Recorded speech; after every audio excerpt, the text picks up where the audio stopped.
Welcome back नाज़रीन। और एक बड़े इम्पोर्टेंट टॉपिक की तरफ हम ब्रेक से जब वापस आए हैं तो हमने सोचा कि उसके ऊपर बात करना इंतहाई ज़रूरी है, क्योंकि कुछ ही दिन पहले कुछ ऐसा वाक़यात रोनुमा हुए और एक ऐसा वाक़या जिसने दिल दहला दिया। और ऐसे वाक़यात होते ही रहते हैं और इनकी रोकथाम के लिए हम ये हमेशा कहते हैं कि जो हुकूमतें हैं, जो इस वक्त पॉलिसीज़ हैं, वो हमेशा बनाई जाती हैं, लेकिन प्रिकॉशनरी मेजर्स नहीं रखे जाते। बात मेजर्स भी नहीं होते। अगर हम बात करें तो शॉपिंग मॉल्स की या हॉस्पिटल्स की, वहाँ हर जगह जो है फायर सेफ्टी सब चीज़ें मौजूद होती हैं, लेकिन जब वक्त पड़ना की ज़रूरत पेश आए तो वो काम नहीं करती। एग्जीक्यूशन जब नहीं है तो फिर फ़ायदा नहीं है। उनको बाकायदा चेक करते रहना चाहिए कि वो काम भी कर रही हैं कि नहीं।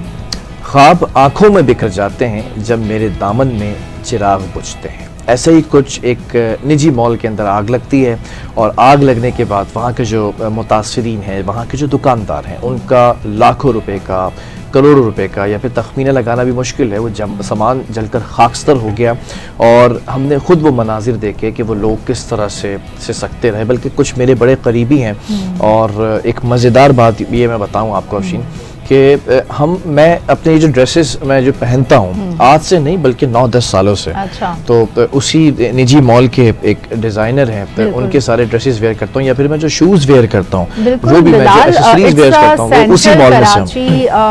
Karachi is a metropolitan city, उसका बिल्कुल सेंट्रल कराची, उसके मॉल में ये हादसा पेश आया और बहुत ट्रैजिक इंसिडेंट। बिल्कुल, हमारे साथ कुछ मेहमान भी मौजूद होंगे जो रेस्क्यूअर्स हैं रेस्क्यू 1122 से, लेकिन साथ साथ हम पहले लेते हैं उन मुतासिरीन को जिनकी दुकानें जली हैं, जिनका सामान जलकर खास्तर हुआ है, जो इस वक्त दरबदर हो चुके हैं। हमारे साथ एक मुतासिर शख्स मौजूद हैं। अस्सलाम वालेकुम राजू, कैसे हैं आप? वालेकुम अस्सलाम बिलाल भाई, आप कैसे हैं? खैरियत से? राजू, आपको हमारी आवाज़ आ रही है? मैं ठीक हूँ अल्हम्दुलिल्लाह। राजू की ज़रा आवाज़ बढ़ाई जाए, कम आ रही है। राजू, ज़रा मैं जानना चाहूँगा, इस मुश्किल वक्त में हम सब आपके साथ हैं और ये प्रोग्राम करने का मकसद यही था कि हुकूमत वक्त के कानों पर ज़रा से जूं रहेंगे और वो ख्वाब गफलत से बेदार होकर कुछ हिकमत अमली जो है वो तैयार करें। मुझे ज़रा बताना चाहेंगे आपके बेसिकली हुआ क्या, कितना नुकसान हुआ, आपकी कितनी दुकानें थी जो जलकर खाकस्तर हो गई, कितने लोग मुतासिर हैं इस वक्त? बिलाल भाई, मेरी तो अपनी 2 दुकानें थी, आपको पता ही है बात तो जी। और बिलाल भाई, मेरा तकरीबन 1.5 करोड़ रुपए तक का नुकसान हुआ है बिलाल भाई। अच्छा, 1.5 करोड़ रुपए का नुकसान हुआ है? कम से कम 1.5 करोड़ का नुकसान हुआ है बिलाल भाई। और नुकसान तो चले अल्लाह पाक करा ही देगा कहीं ना कहीं से, लेकिन ये जो हम पीछे आए बिलाल भाई, मेहनत करते करते सारी चीजें पहुंची हैं और अभी हम समझ लें घर में बैठ गए। हमारे पास कोई वसाइल ही नहीं है कि हम क्या करेंगे क्या नहीं करेंगे। आज तीसरा दिन है बिलाल भाई, सोया नहीं हूँ, अल्लाह जाने। बिल्कुल बिल्कुल, मैंने आप लोगों को बड़ी मेहनत करते हुए देखा है राजू। आप हैं और कुछ और हमारे दोस्त हैं, मोहसिन हैं और कामरान हैं, सारे मेरे बड़े पुराने जो है वो दोस्त हैं। हमेशा हम जो स्क्रीन पर अच्छे लगते थे, आप लोगों की बदौलत लगते थे। इस वक्त ये सब कुछ जलकर खासतर हो गया है। मैनेजमेंट का क्या कहना है, हुआ क्या था बेसिकली? आप लोग कुछ इन सोर्सेज खबरें तो मिली होंगी ना? बिल्कुल बिलाल भाई, खबरें भी मिली हैं और अल्हम्दुलिल्लाह मैनेजमेंट की तरफ से बहुत अच्छे पॉइंट्स आए हमारे हक में, बेहतरी के लिए आए। अच्छा, वेरी गुड। तो मैनेजमेंट तो समझ लें। अब फैसल भाई जब रात को 4 बजे आग लगी थी, बेचारे वो वहाँ पे खड़े रहते रात को 4 बजे से लेके, और अगले दिन रात 10 बजे तक मैंने अपनी आंखों से देखा उनको वहाँ पे बेचारे धूप में बैठे हैं मेन ग्राउंड के अंदर। अच्छा राजू, आप हमें बता सकते हैं कि आपकी शॉप के अलावा और कितनी और शॉप्स थी? आपको टोटल नंबर पता है कि कितनी नुकसान हुआ है, कितनी दुकानों का? जी, दुकानें तो तकरीबन 2nd फ्लोर पे जितनी भी सब जल गई। अच्छा, 2nd फ्लोर पूरा जल गया? तकरीबन जल गया।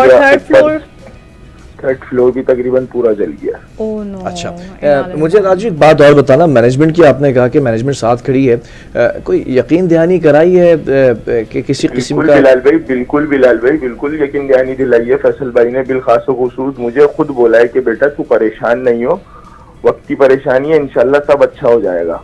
और अगर हमारी ये गवर्नमेंट, नाइल गवर्नमेंट अगर वक्त पे हमें फायर ब्रिगेड दे देती, मामला दे देती, तो बिलाल भाई हमारे पास ये हमारे साथ सानिया नहीं होता। अच्छा, हमारा तो जो नुकसान हुआ है वो तो देखें, उनका भी अरबों का नुकसान हुआ है बिलाल भाई। अच्छा। वो भी इंसान है ना। बात ये ऐसा तो नहीं है कि वो वो कहीं और से लेकर आए, उन्होंने भी भले यहीं से कमाया, इसी जगह से कमाया, और अल्लाह पाक उनको और दे, उन्होंने मेरे सर पे कल हाथ रखा है, ऐसा नहीं है कि नहीं रखा हो। अच्छा, मैं जरा ये भी जानना चाहूंगा राजू के हुआ क्या था बेसिकली? फायर अलार्म होते हैं, सेफ्टी प्रिकॉशनरी मेजर्स की चीजें होती हैं और फायर अलार्म वगैरह सब कुछ लगे हुए बिलाल भाई। बेसिकली ये शॉर्ट सर्किट हुआ है। अब शॉर्ट सर्किट जिस जगह पे हो ना, तो उस जगह के ऊपर लॉक लगा हुआ था, और वो जो जिस बंदा था ना, वो कहीं नीचे किसी जमात के लिए या किसी काम से नीचे उतरा था। अच्छा। तो वो लॉक की वजह से जो है ना, वो उसको पता नहीं चला। तो बस मिलेनियम में सारी सेफ्टी, ऐसा नहीं है, फायर अलार्म्स वगैरह ईच एंड एवरीथिंग सब कुछ है बिलाल भाई। अच्छा, वो सब मेरे पास सही हालत में थे? सारे जितने भी सेफ्टी मेजर्स है वो सब सही हालत में थे? अभी लास्ट आपको पता होगा बिलाल भाई, आरजे मॉल में आग लगी थी। जी, हमने देखा है वो। ठीक है, तो वो आरजे मॉल में आग लगी थी, तो बिलाल भाई अपना उसकी वजह से हमारे बॉस जो है, मॉल के ऑनर जो है, उन्होंने कहा कि भाई मैं अपनी सारी चीजें प्रॉपरली, हर चीज प्रॉपर मांगता हूँ। अच्छा। तो मेरे पास मेरी बिल्कुल दुकान है। राजू, मुझे एक बात बताओ, अभी सारा सामान जल गया, एक रूटीन हुआ करता था तुम सबका कि सुबह उठ के जाते थे, अपनी शॉप्स खोलते थे, कस्टमर्स आते थे, उनके साथ डीलिंग करते थे, रात में फिर कलेक्शन होती थी कि आज कितना कमाया है, कितना लगाया है, और इस वक्त कुछ भी नहीं होगा। घर में क्या हालात हैं इस वक्त? बिलाल भाई ये बात नहीं करो यार कि घर में क्या हालात है यार। बिलाल भाई इस वक्त बहुत बुरी कंडीशन पे हूँ, समझ लो, लेकिन मुझे बहुत बहुत हौसला दिया फैसल भाई ने, हर चीज का हौसला दिया है। मैंने वहीं से बनाया था बिलाल भाई, और मैं तो सेल्समैन था बिलाल भाई, आपके सामने है यार। बिल्कुल बिलाल भाई यार, बस यार अल्लाह ताला हमारे मॉल के ऑनर को हिम्मत दे दे, ताकत दे दे, ताकि वो जल्द से जल्द रेनोवेट करे, सारे मामला करे इंशाल्लाह। वो हम लोगों का राजू इस वक्त हिम्मत नहीं हारनी है। तुम्हारे बिलाल भाई भी तुम्हारे साथ खड़े हैं, 10,000 प्रोग्राम्स करने हुए वो भी करेंगे, मैनेजमेंट के भी साथ खड़े हैं, और अगर अल्लाह ताला आपके नुकसान का बेहतरीन नैमुल बदल देगा इंशाल्लाह, आप बिल्कुल फिक्र ना कीजिए। और किसी किस्म की भी मदद की ज़रूरत हो तो मैं वाकई तुम्हारे साथ खड़ा हूं। तुम लोग मुझे जानते हो पिछले 10 सालों से, और मैं आऊंगा भी वहां पर भी। मैंने बिल्कुल हमारा प्रोग्राम सिंध हुकूमत भी देखती है, वो भी मेरी दुआ ये है कि मेरा एक पैगाम ये अफशीन, जो लोग इस वक्त देख रहे हैं और राजू भी इस वक्त मुझे सुन रहा है, आपने हिम्मत हारनी नहीं है, फिर खड़े होंगे इंशाल्लाह। फिर अब 2 दुकानों से 4 दुकानों पे जाएंगे, 1 मॉल से 10 मॉल्स पे जाएंगे इंशाल्लाह, फिर खड़े होंगे, पूरा मॉल दोबारा खड़ा होगा, तमाम लोग फिर खड़े होंगे। इनको मैं पर्सनली जानता हूँ। बहुत शुक्रिया राजू, अपना बहुत सारा ख्याल रखना और हिम्मत नहीं हारिएगा। बिल्कुल अफशीन, अभी आपने देखा कि वो एक सवाल करो और वो अंदर से जज्बात फूट कर निकल कर आते हैं। ये वो लोग हैं, एक होता है ना कि सिर्फ हम टीवी पे देख रहे होते हैं यहाँ आग लग गई, ये वो लोग हैं जिनको मैं पर्सनली जानता हूँ 10 सालों से। मैंने इनको छोटे छोटे कॉर्नर्स के जो कियोस्क होते हैं वहां से आते हुए देखा है, और इनकी खुशी का आलम ये होता था कि ये मुझे बाकायदा तौर पर कॉल करके बुलाते थे कि आज हमारी वो छोटी सी शॉप अब बड़ी शॉप होने जा रही है, उसकी इनॉग्रेशन है, हमने बाहर से माल उठाया हुआ है, ये इतने महीनों में हमें वापस करना है, पैसे देने। और ये जो आप कोट पहना हुआ देख रहे हैं, जो पैंट्स देख रहे हैं, जो शर्ट देख रहे हैं, ये सब उसी मॉल के जो दुकानदार हैं, जहाँ वहाँ पर जो मैंने भी ये शॉपिंग उसी मॉल से की, और सबका गो टू शॉपिंग मॉल है वो। बहरहाल हम जरा आ जाते हैं अपने कुछ मेहमानों की तरफ, प्यारी सी हमारी जिनसे मैंने इस वक्त सवालात करने, और माहौल तो थोड़ा सा अफसरदा हो गया है, लेकिन इनसे भी जानने की कोशिश करते हैं, क्योंकि they are the real champion star of that event ना, क्योंकि इन्होंने जाके अपनी जानों का नज़ारा पेश किया, और जान जोखिम में डालते हुए जिस तरह से ये रेस्क्यू करते हैं। सिंध रेस्क्यू इमरजेंसी सर्विस जो है, सिंध रेस्क्यू 1112, उसकी जानिब से हमारे साथ 2 बड़े प्यारे से गेस्ट मौजूद हैं। एक आयशा फारूक हैं जो कि इस वक्त स्टेशन हाउस इंचार्ज और मीडिया कोऑर्डिनेटर हैं, दूसरी तरफ उरूसा मेमन हमारे साथ मौजूद है, इमरजेंसी ऑफिसर हैं। दोनों को मुश्तरका तौर पर अस्सलाम वालेकुम, वेरी गुड मॉर्निंग। कैसे हैं आयशा, आप खैरियत से हैं? अल्हम्दुलिल्लाह। आयशा, पहले आपसे गुफ्तगू आगाज़ करते हैं, और आयशा से हमारी बड़ी पुरानी एक ताल्लुक़ है, कलीग भी हैं, और साथ साथ एक मीडिया और जो है वो रेस्क्यू 1112 का जो राब्ता होता है वो भी रहता है। Ayesha, what was happened on that day, क्या हुआ क्या था, और आप लोग जब वहाँ पर गए, क्योंकि सारा इवेंट आप लोगों ने टेकअप किया, बेसिकली मनाजिर क्या थे? देखिए बहुत अफसोसनाक वाक़या रनुमा हुआ और अभी कॉलर की कॉल सुन के भी बहुत दिल आबीदा हो आपको गया। याद आ गई होंगी सारी बिल्कुल यही सारी चीज़ें हैं। रात के वक्त ये 4:06 पे रेस्क्यू 1112 के सेंट्रल कमांड एंड कंट्रोल में ये वाक़या रिपोर्ट हुआ। ठीक है। और हमारी टीम्स ने इस पर बर वक्त रिस्पॉन्स किया। 10 से 15 मिनट का रिस्पॉन्स टाइम होता है, क्योंकि वैसे तो ट्रैफिक बहुत ज़्यादा होता है, गाड़ियों को पहुँचने में टाइम लगता है, क्योंकि रात का वक्त था, ट्रैफिक की रवानी कम थी, इस Quick वजह से response हुआ। हाँ क्विक रिस्पॉन्स हुआ। और जहाँ तक मैं इमारत की बात करूँगी, उसमें जो फायर अलार्मिंग सिस्टम था वो गैर फाल था। अच्छा, गैर फाल था। जी, और उस वक्त वहाँ पे सिक्योरिटी गार्ड मौजूद थे और आग जो है वहाँ पे कंट्रोल रूम में लगी, जो बालाई मंजिल पे वहाँ पे कंट्रोल रूम और सर्विलेंस रूम मौजूद था। अच्छा। वहाँ पे आग लगी और फिर आग फैलते फैलते नीचे के अच्छा, फ्लोर्स वहाँ पे पर भी कितने आई। अफराद मौजूद होंगे उस वक्त? उस वक्त सिक्योरिटी गार्ड थे, जो कि 4 और से 5 surveillance सिक्योरिटी। room में? सर्विलेंस रूम में कोई भी मौजूद नहीं था, क्योंकि रात का वक्त था, तो सारा कोई भी अमला वहाँ पे मौजूद नहीं था। तो इसके बाद रेस्क्यू 1112 ने वहाँ पे बर वक्त रिस्पॉन्स किया, दूसरे है। स्टेक होल्डर्स के साथ मिलकर फायर फाइटिंग की और काफ़ी घंटों की जिद्दोजहद के बाद बिलाखिर काबू पा लिया गया। लेकिन बदकिस्मती से, क्योंकि आग बहुत तेज़ी से फैली, आतिशगीर मादा वहाँ मौजूद था, कपड़े थे, गारमेंट्स की दुकानें थी, शूज़ थे, तो उनमें आग बहुत तेज़ी से फैली।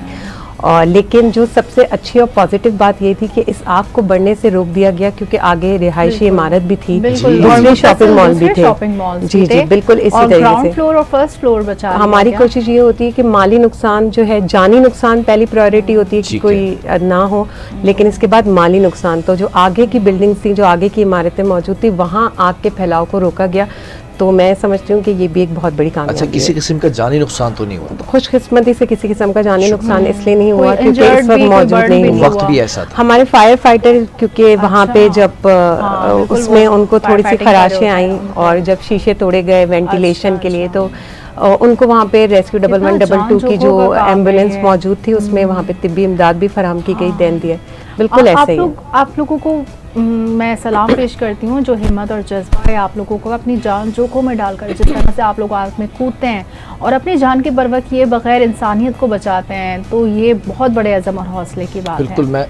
मैं ज़रा उरूसा की तरफ भी आऊँगा। उरूसा जो इमरजेंसी को सारा इमरजेंसी का मतलब ही यही होता है कि आप किसी न किसी मुसीबत के अंदर जा रहे हैं या जा चुके हैं, और उस वक्त रिस्पॉन्स करना इन लोगों के लिए कितना मुश्किल होता है, क्योंकि जो शख्स जिसकी इमरजेंसी है, जिसको इमरजेंसी है, उसके हवास बाख्ता हो चुके होते हैं, होश काम नहीं कर रहे होते हैं, लेकिन इनको किस तरह से होश के नाखून लेने होते हैं और किस तरह से रिस्पॉन्स करते हैं। उरूसा, ये पूरा इवेंट बताया आयशा ने, लेकिन अब हम आप लोगों की तरफ बात करें तो हम तो ये देखते हैं कि सिनफ नाजुक लेकिन सिनफ आहन भी हैं, और साथ साथ हम देखते हैं कि आपकी ट्रेनिंग भी बड़ी टफ होती है।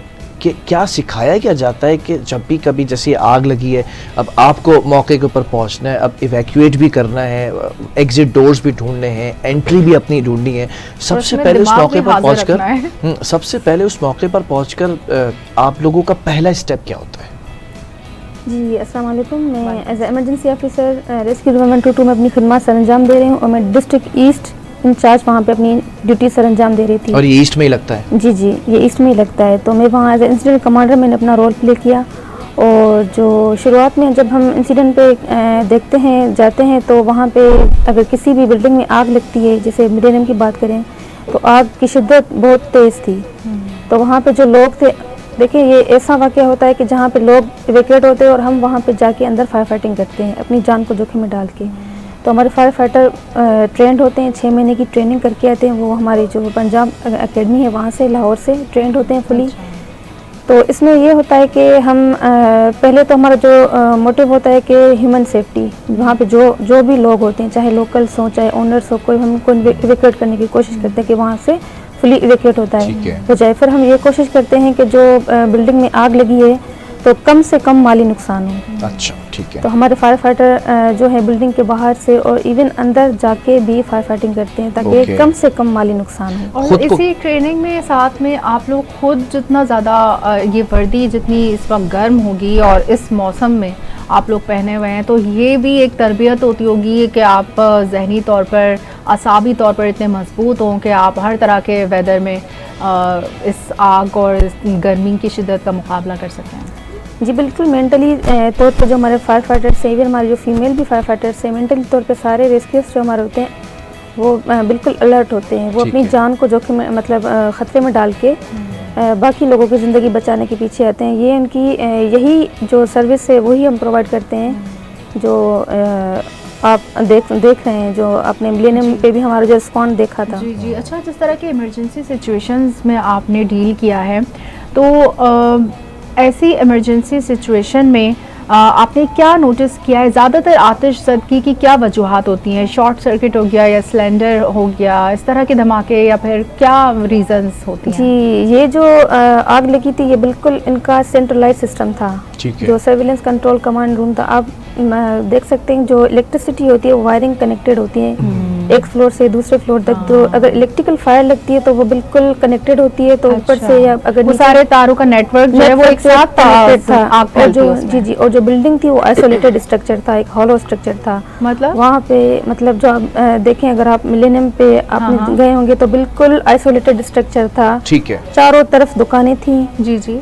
तो वहाँ पे मैं इसी तरफ आ रहा था कि आयशा से भी पूछते हैं हम ज़रा कि बिल्डिंग की ही जैसे आप बात करिए कि आइसोलेटेड स्ट्रक्चर था, आप लोग जब इवैक्यूएट करने जाते हैं या रेस्क्यू करने जाते हैं या फिर आप सेविंग ऑफ द लाइफ के लिए जब दौड़ लगा रहे होते हैं, बिल्डिंग की स्ट्रक्चर को हम फॉलो करते हैं, देखते हैं, सेफ्टी प्रिकॉशनरी मेजर्स होते हैं। कौन सी ऐसी गफलत देखी अब तक आपने बिल्डिंग्स के अंदर कि जिसकी वजह से ये जानी नुकसान भी होता है, ये माली नुकसान भी होता है, और जिस तरह से ये मुतासिरा शख्स रो कर गया है, अभी अपने दिल की आवाज़ निकाल कर गया है, ये आपको माहौल देखने को मिलता है? कौन कौन सी गफलत होती है?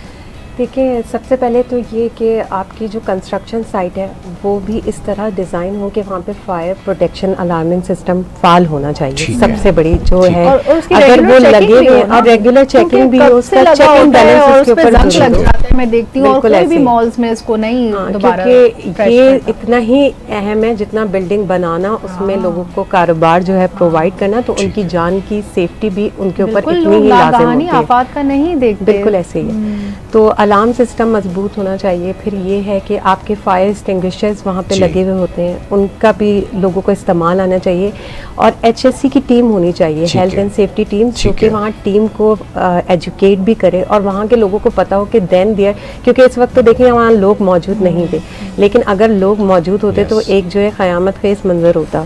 जो पैनिक वहाँ पे क्रिएट होता उसको भी कंट्रोल करना और फिर आग पे काबू पाना, दो एक बड़े टास्क हो जाते। लेकिन लोग नहीं थे खुशकिस्मती से।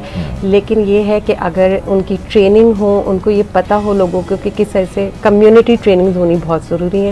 फिर अलार्म सिस्टम फाल होना चाहिए, स्प्रिंकल सिस्टम लगे हुए। मॉल के अंदर ट्रेनिंग होनी चाहिए कि कोई ऐसा हादसा होता है रोडमा तो आपको कैसे निकलना है। एक ले पर्सन वहाँ पे है, उसको पता होना चाहिए कि किस तरीके से मुझे वहाँ से बाहर निकलना है, इनखला के कौन से रास्ते हैं।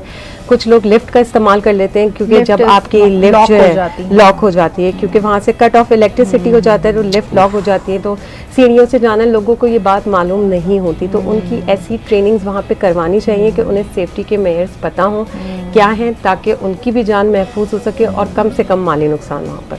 ठीक है। उरूसा, ये भी जानना चाहूँगा कि अक्सर हम देखते हैं कि बिल्डिंग्स के अंदर कभी फायर एक्सटिंग्विशर्स नहीं होते हैं तो वो गैर फ़ाल होते हैं। जैसे अभी मुझे पता चला कि फ़ायर अलार्म ही गैर फ़ाल था। इनकी वजूहात क्या आप लोगों ने फाइंड की? क्या लैक ऑफ इंटरेस्ट होता है मैनेजमेंट की तरफ से, या फिर कहीं ना कहीं आप एक जगह एक चीज़ को फिट कर देते लेकिन वो स्ट्रक्चर ऐसा होता है जैसे आपने बताया वो चीज़ वहाँ पे मिसफिट होती है? देखिए, यहाँ पे जो हम गए थे, जो फायर फाइटिंग सिस्टम था वो गैर फाल था और फायर एक्सटिंग्विशर भी अवेलेबल थे, बट वो बिल्कुल एम्प्टी थे।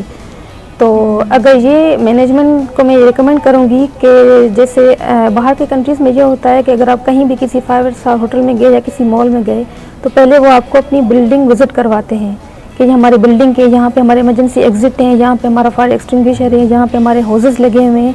तो पहले वो पूरी सेफ्टी की विज़िट करवाते हैं ताकि किसी भी इमरजेंसी या किसी भी हंगामी सूरत में आपको पता हो कि कोई भी अलार्म सिस्टम बजा तो हमें कहाँ से इवैक्यूएट होना है। इस बिल्डिंग में ये था कि कोई फायर इमरजेंसी एग्जिट नहीं मौजूद नहीं था, बस 2 दरवाजे थे, एक फ्रंट का एक बैक का, जो कि आपको भी पता है। कोई एग्जिट डोर्स नहीं थे जहाँ से जी, मतलब वो लोगों को अवेयरनेस नहीं होती कि हमें कहाँ से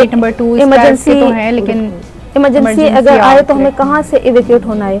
तो ये मैनेजमेंट को मैं ये रिकमेंड करूँगी कि जो कम्युनिटी ट्रेनिंग्स हैं वो अपने शॉप ओनर्स को दी जाएँ और उनको प्रॉपर फायर एक्सटिंग्विशर चलाना आना चाहिए कि कहाँ पे लगे, उनको पॉइंट्स भी पता होनी चाहिए और ये कि इवन अगर आप फायर फाइटिंग सिस्टम अगर वहाँ पे इंस्टॉल करते हैं तो वो भी उनको ऑपरेट करना आना चाहिए कि किसी भी इमरजेंसी में फर्स्ट रिस्पॉन्डर आप भी होते हैं खुद। ठीक है। मतलब जी, अगर आपको ये चीज़ें नॉलेज में होंगी, तभी जैसे हम- देखें अगर जो सेकंड रिस्पॉन्डर होते हैं, जैसे हमें रेस्क्यू 1122 है, KMC है या कोई भी CBC इदारे होते हैं, उनको पहुंचने में भी 10 से 12 मिनट या मैक्सिमम 25 मिनट लग ठीक जाते है, हैं। ये एक रिस्पांस टाइम होता तो है। ये रिस्पांस टाइम होता है। तो अगर फर्स्ट रिस्पॉन्डर ही अगर आप खुद बन जाते हैं तो कम से कम माली नुकसान और जानी नुकसान से बचा जा सकता है। ट्रू। अच्छा, आप लोग अपनी जान जोखिम में डालकर आग में कूदते हैं, तो इस तरह से आप लोग की अपनी जान को जो खतरात लाहक होते हैं, कोई बर्न हो जाता होगा, कोई शहीद हो जाता होगा, उसके लिए आपके इदारे क्या अमरात रखते हैं? जी, उसके लिए जो अगर किसी को माइनर इंजरीज या कोई होती है तो वो हमारी एम्बुलेंसेस रेस्क्यू की वहाँ पे अवेलेबल होती हैं, फर्स्ट एड प्रोवाइड की जाती है। और अभी रिसेंटली हमारा जो एक शहीद हुआ था, बिलाल तनुली नाम है उसका, वो भी एक इंसिडेंट में हमारा शहीद हो चुका था। तो उसकी मतलब जो अब इंसान की क्या कहते हैं, उसकी जो कंपनसेशन होती है वो तो हम नहीं कर सकते, बट उसकी फैमिली के लिए कुछ फैमिली हम के कर लिए, सकते हैं। वो करते आपके भी हैं। इदारे जी, जी। और हुकूमत तो की कोशिश जानिब से में- कोई कोशिश में है जी। अच्छा आयशा, एक बड़ा कॉमन क्वेश्चन है for everyone, the camera is yours there. किसी भी बिल्डिंग में आप लोग भी गौर से सुने, क्योंकि ये आप लोगों के लिए बहुत ज़रूरी है। घर की बात भी हो रही है, ऑफिस की बात भी हो रही है, बिल्डिंग्स की बात भी हो रही है, मॉल्स की बात भी हो रही है, किसी भी इमारत की जहाँ पर आप रहते हो या काम करते हो उसकी बात हो रही है। आयशा, अगर आग लगती है, आग लगने की सूरत हाल में उरूसा ने भी बताया, बड़ा अच्छा पॉइंट रेज किया कि एक रिस्पांस टाइम होता है, उतने टाइम में पहुंचना भी है, ट्रैफिक को भी आपने नोट करना है, आपने जो लोग वहाँ पे खड़े होकर वीडियोस बना रहे होते हैं उनको भी हटाना है, वो सारे हर्डल्स और बैरियर्स हैं।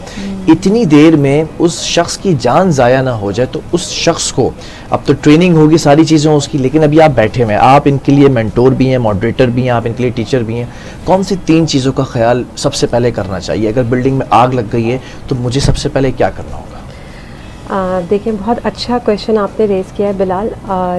सबसे पहले देखिए, एज अ जो ले पर्सन है आपने अपनी जान की हिफाजत करनी है खुद से, क्योंकि इमरजेंसी रिस्पॉन्सेज आने में एक वक्त दरकार होता है जो कि 10 से 15 मिनट हो सकता है। और रेस्क्यू 1122 की एक और मैं इजाफी बात बताती चलूँ कि हम कम्युनिटी ट्रेनिंग्स भी प्रोवाइड करते हैं, ठीक है, जिसके अंदर हम जो है आग से सेफ्टी की ट्रेनिंग भी बताते हैं। अगर किसी बिल्डिंग में आग लग जाती है तो सबसे पहले आपने जो है ना फायर एग्जिट रूट आपको पता होने चाहिए, और ये आपको इनखला का रास्ता पता हो। अगर बड़ी आग लग गई है तो आपने सबसे पहले अपनी जान की हिफाजत करते हुए वहाँ से बाहर निकलना है और इमरजेंसी नंबर डायल करना है, जो कि 1122 है। ठीक है। और अगर कोई छोटी आग लग जाती है और अगर आप ट्रेन हैं, आप फायर एक्सटिंग्विशर का इस्तेमाल कर सकते हैं तो आप वहाँ पे करें। अच्छा। और आपको ये भी पता होना चाहिए कि आप किस तरह का फायर एक्सटिंग्विशर देन देयर इस्तेमाल करें। वेरी गुड क्वेश्चन जी, क्योंकि अलग अलग टाइप्स ऑफ फायर होती हैं। सॉलिड की फायर्स पे अलग फायर एक्सटिंग्विशर इस्तेमाल होते हैं, लिक्विड के अलग होते हैं। अगर इलेक्ट्रिकल इक्विपमेंट्स में आग लग जाती है तो उसके लिए अलग होते हैं।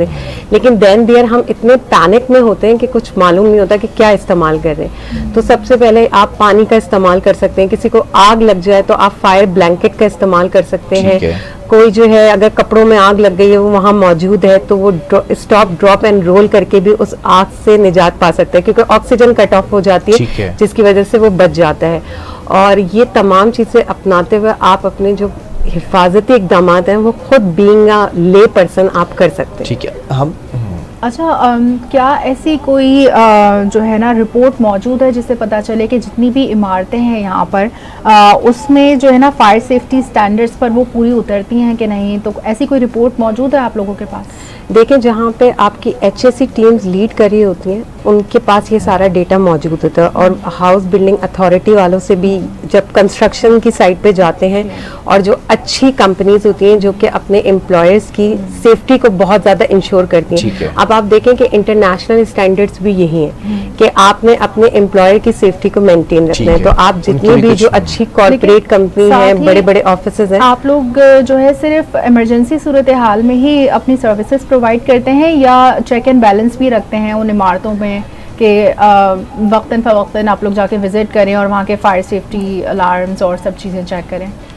देखिए सेफ्टी तो इसके लिए दूसरे इदारे भी मौजूद हैं, बिल्कुल, लेकिन मैं- हमारे पास अपनी सेफ्टी और ऑडिट की रिपोर्ट ज़रूर बनाते ओके। हैं और ये एक रिकॉर्ड होता है और जो मुताल्लिका इदारे होते हैं उनके साथ मिलकर हम इस पे बातचीत भी करते हैं। लेकिन यही बात है कि हमारा जो काम है वो इमरजेंसी सिचुएशन बिल्कुल से ऐसे ही। फ़ौरन जो है निजात दिलाना है कि अगर आग लग जाती है तो फ़ौरन से रिस्पांस कर दें, जितना नुकसान कम हो सकता है मिनिमम नुकसान को मैं कंट्रोल इस करें। सवाल को रीफ्रेज कर देता हूँ। बड़ा अच्छा आपने क्वेश्चन किया, लेकिन इसको ज़रा सा रीफ्रेज इस तरह कर लेते हैं। आप दोनों you are free to answer, कि आप आंसर देना चाहें या आप आंसर देना चाहें इस पे। कौन से ऐसे इदारे हैं अगर आग लग जाती है, फायर एक्सटिंग्विशर काम नहीं कर रहा है, फायर अलार्म काम नहीं कर रहा है, गफलत देखी जा रही है उस बिल्डिंग के अंदर, तो किन इदारों को ब्लेम किया जाए? रिस्पॉन्सिबिलिटी किन इदारों की है?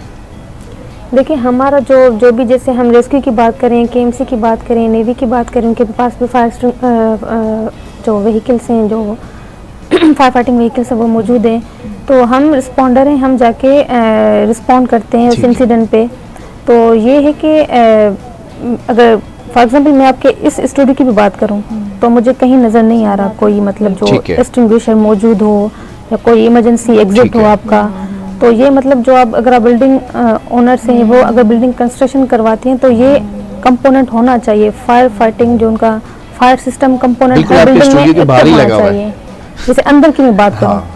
जैसे और ये रूम की मैं बात करूं तो उस रूम में भी पैनल कंट्रोल रूम में भी ठीक है। लगा हुआ है। तो ये- राइट। लेकिन मेरा सवाल ये, शायद वो सवाल को मैं समझाने से कासिर रहा हूँ, कौन से ऐसे इदारे हैं जो इसकी मॉनिटरिंग करते हैं जाके बिल्डिंग्स के अंदर, एकदम इंस्पेक्शंस होते हैं जी, जी, जी। कि आपने सिस्टम सही रखा हुआ है, फाल है, गैर फाल तो नहीं है, जैसे अभी हुआ है इंसिडेंट? जी, कराची में केएमसी है, वो इंस्पेक्शन करती है बिल्डिंग्स ठीक की है। फायर सेफ्टी के हिसाब से, और सिंध बिल्डिंग कंट्रोल अथॉरिटी है। अच्छा। और ठीक है, वो प्रॉपर जो बिल्डिंग इंस्पेक्शन होती है कि बिल्डिंग वीक है, ये है ठीक क्या है। है, वो सारी इंस्पेक्शन उनके पास और होती आप है। लोगों के अपनी ही जो इक्विपमेंट्स होती हैं, अपनी ही फायर ब्रिगेड्स होती हैं, उनको भी वक्तन फ़वक्तन चेक किया जाए, क्योंकि काफ़ी लोग हमें शिकायत करते हैं कि फायर ब्रिगेड देर से पहुंची, इसलिए इस उसके तरह पास के- पानी नहीं था। हाँ, ये चीज़ें कुछ ना, मतलब वो जो लूप होल्स हैं वो किस तरह से आप लोग। देखिए ये जो अगर मैं इस इंसिडेंट की बात करूं तो और इसमें एक और बात पूछना चाहती हूँ, जो शिफ्ट्स होती हैं, क्योंकि जैसे अब रात का टाइम ये आग का इंसिडेंट हुआ, उसमें शिफ्ट में तमाम लोग मौजूद होते हैं, रेगुलर आते हैं, क्या होता है? जी, हमारा जो सिस्टम होता है वो 24/7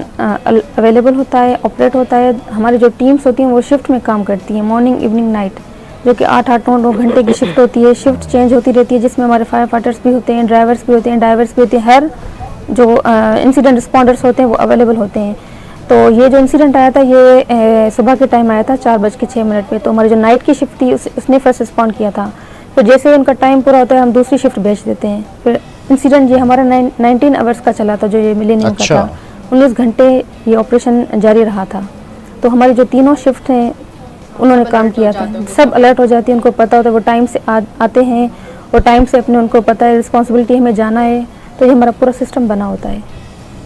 अच्छा, मैं कुछ और भी सवालात हैं, एक छोटे से ब्रेक की तरफ हम जाते हैं और ब्रेक से जब वापस आएंगे तो हम कंटिन्यू करेंगे इस चीज़ को, क्योंकि अभी दोनों हमारे साथ ख़वातीन बैठी हैं। ये सिर्फ ख़वातीन नहीं हैं, ये इस माशरे की, इस सोसाइटी का फ़ख्र हैं। और वो जो कहा जाता है ना कि ख़वातीन का किरदार, ख़वातीन का किरदार, ये है वो किरदार।